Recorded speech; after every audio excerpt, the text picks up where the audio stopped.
Pulse Talk, bringing insights into health and wellness with your hosts, Christine and Alex. Okay, let's unpack this.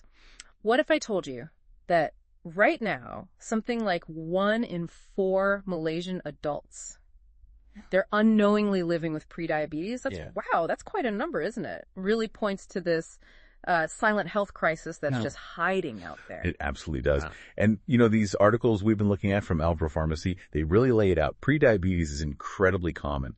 Often there are no symptoms at all. And because of that, so many people just don't know they have it. Not until it's maybe too late and it's become type 2 diabetes. Exactly. And that's really what this deep dive is about today. We're using these sources to understand, okay, what is prediabetes? Why is it this kind of ticking clock? How does it connect powerfully to your family history? And crucially, what can you actually do about it?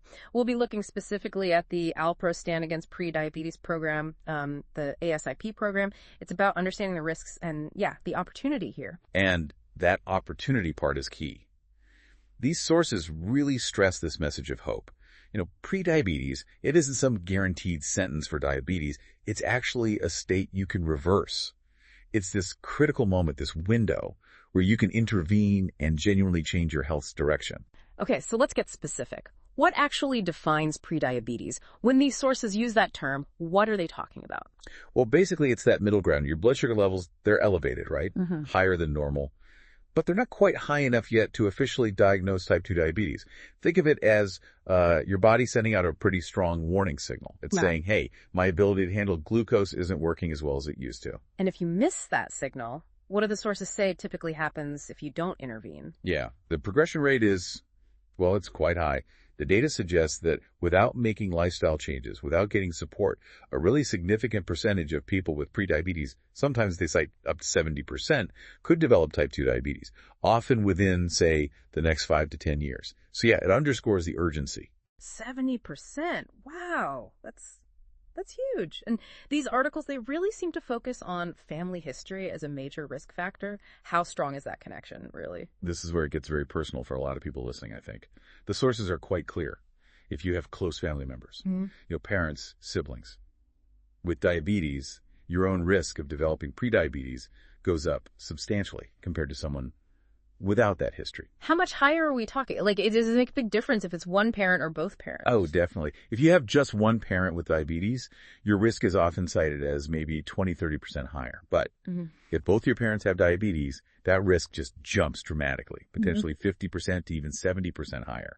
And this strong link, it's not just about the genes you share, although that's part of it. It's often about shared environments, maybe shared lifestyle habits within families too. That makes a lot of sense. You kind of inherit the predisposition and maybe similar ways of eating or how active you are. And it's not just parents, is it? I think twins were mentioned. Yes, exactly. The sources note that for identical twins, the risk is especially high. If one twin has it, the other has a significantly increased chance. Again, that really shows that strong genetic piece. Fraternal twins still show a higher risk, but maybe less pronounced than identical twins. And what about gestational diabetes? If someone had that during pregnancy, that also increases risk later on. Absolutely. It significantly increases the mother's risk of developing type 2 diabetes down the road. Yeah. And importantly, the child born from that pregnancy also faces a higher risk later in life. It really shows how these health risks can sort of echo through generations. Okay, so we've got this silent condition, high risk, amplified by family history. What do the articles say about action? This is where the Alpro ASD program fits in. Precisely. The Alpro Stand Against Prediabetes ASD initiative, it's presented as a really concrete response. It's a nationwide campaign basically designed to help people, interrupt that progression. What's the core of it? What can someone actually do through ASAP? Well, a really key part is access to screening. They're offering free HbA1c tests to eligible high-risk individuals. The sources mention a pretty significant number of these free tests being made available across Alpro pharmacies nationwide over a specific time frame. Free testing, that removes a massive barrier for people, right? Who qualifies for those? So the criteria focus on people who aren't already diagnosed with diabetes, but who fall into those high-risk categories we've been talking about. Think people over 35, individuals who are overweight, and critically, those with that family history of diabetes. It's really targeting the right group. Yeah. And maybe just quickly clarifying that HbA1c test. It's a simple blood test. It gives you an average picture of your blood sugar over the last 2 or 3 months. Much better than just a single snapshot reading. Right. That's a helpful point. So you get the test. Yeah. What happens if someone finds out they do have prediabetes? Is there follow-up? Yes, the program seems quite comprehensive. It doesn't just stop at the test result. It includes personalized counseling from pharmacists, guidance on nutrition, support for making those lifestyle changes, the ones that are really needed to try and reverse the prediabetes. There's even mention of collaborating with research institutions to actually study how effective these pharmacy-led interventions are. Huh. So it sounds like they're really trying to bring the support right into the community, make it easy to access. And that message from Alpro, it really sticks, doesn't it? Prediabetes is not a life sentence, it's a second chance. That's the core takeaway they're pushing, absolutely. It's framed as a public health call to action. Prediabetes can often be reversed. Acting early is critical. And you absolutely shouldn't wait around for symptoms before getting checked, especially if you have risk factors. So let's quickly recap based on these articles. Prediabetes, surprisingly common in Malaysia.